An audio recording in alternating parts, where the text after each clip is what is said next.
বিবির কানের মধ্যে খবর আসে হামজালা শহীদ হয়ে গেছে। হামজালার বিবি আওলা কেশ আর পাগল বাস ধরে উহুদের ময়দানে যাইতেছে। এদিকে আমার নবী উহুদের ময়দানে ঘোষণা দিয়েছেন, সাহাবীরা রে, যারা উহুদে শহীদ হয়েছে তাদেরকে বিনা গোসলে কবর দিয়ে দিবে। আল্লাহ রাব্বুল আলামিনের দরবারে শহীদের মর্যাদা কিন্তু আলাদা। সব কিছু একদিকে আর শহীদের মর্যাদা একদিকে। শহীদকে আল্লাহ বিনা হিসাবে জান্নাত দিয়ে দিবেন। সুবহানাল্লাহ। আমার আল্লাহ তাআলা কুরআনুল কারীমের মধ্যে বলেছেন, বিসমিল্লাহির রাহমানির রাহিম, ওয়ালা তাকুলু লিমান يقتلوا في سبيل الله أموات بل أحياء ولكن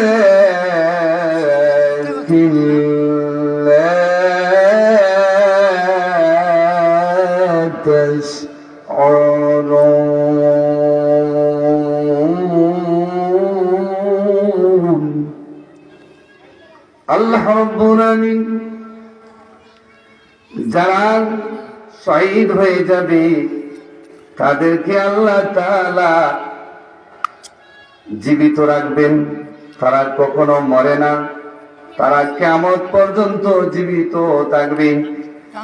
যেইভাবে দুনিয়ার মধ্যে মানুষ খায়, রিজিক পায়, মহান আল্লাহ তাআলা তাদেরকে কবরের মধ্যে আমার আল্লাহর পক্ষ থেকে রিজিক দিয়ে থাকেন। জোরে বলুন সুবহানাল্লাহ।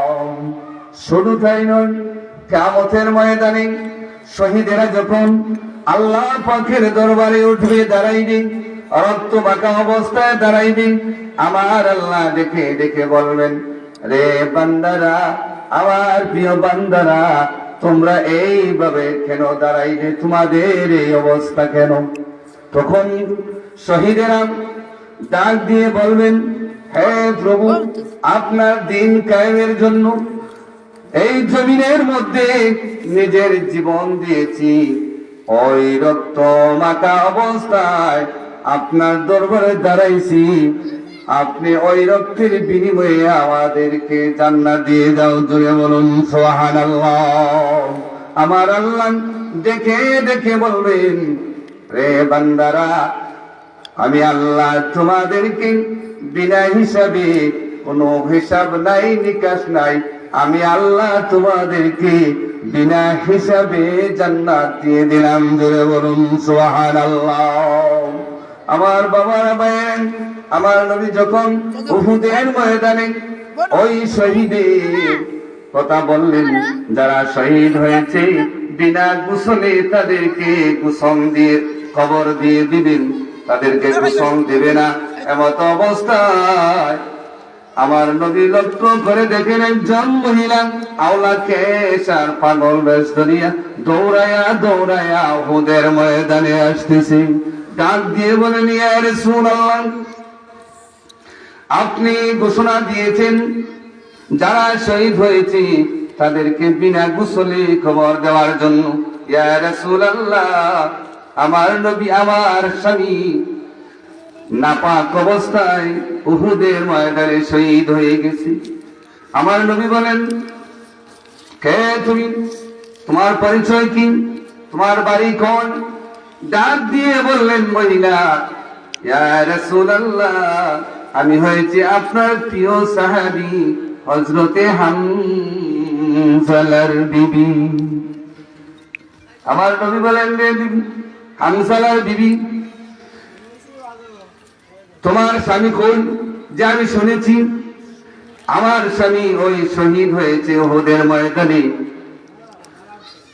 আমার স্বামীকে বিনা গোসলে কবর দিবেন না, নাপাক ওই সাহাবীদেরকে আমার নবী বললেন যে সাহাবীরা দেখেন আমার হামজালার লাশ কোথায়, কোথাও পাওয়া যাচ্ছে না। তখন আমার নবী ভাবতেছিলেন যে হয়তো কাফির বেঈমানেরা নবীর লাশ নিয়েছে, ওই লাশের প্রতি জালিম জুলুম অন্যায় অত্যাচার করতেছে। এবং মুসলিম অবস্থায় আমার আল্লাহ ডাক দিয়ে বলেন রে জিবরাইল,